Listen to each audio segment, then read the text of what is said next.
The Corsair project is very unique. The developers very much had the artists in mind very early on, which is unheard of. We've hired 15 artists. They range from woodworkers to metal workers to sculptors to a ceramicist to a boat rigger to a number of painters. Andy, the developer on this project, I think he was very forward thinking in that he wanted to pay honor and tribute to what this facility, what this area, what this old factory was. The inspiration from this piece came from the history of the space as a former propeller factory during World War II. There is a woman represented and a man represented. They are very lyrical in their pose, but it's also somewhat paying tribute to the workers who worked there for so long. I did 3 pieces, so I did the 2 wood pieces that anchor, create a frame at the end of the amenity space. And in between these 2 pieces, there's going to be a large, beautiful kinetic work that hangs. People floating and swimming through space. It's something that's very dreamy, it's something that's calming, hopefully. I hope it will offer just a place that people can sit and look up and draw some sense of calm. I mean, we need it. My background is in architecture. I have a degree in architecture. I'm doing the entire panorama, looking from the east rock.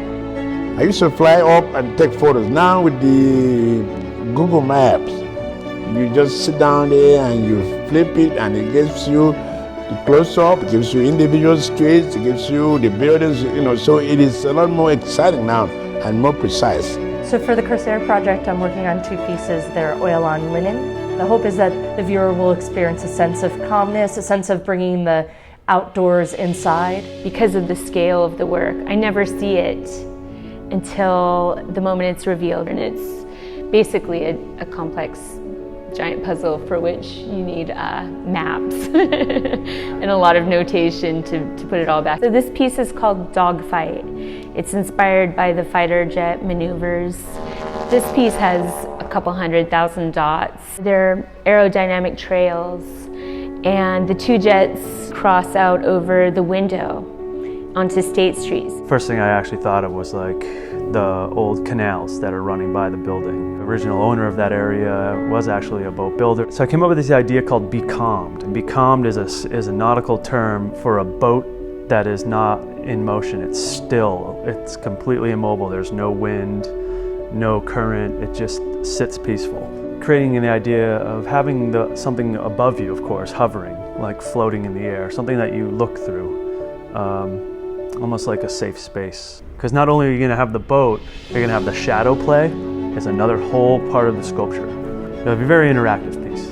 I think it's really great that they've taken such an effort to hire artists. I haven't ever met a developer or even known of a developer that cares. This way that is weaving the concept of his project to the local art community. It's a special building and it's finally getting another life.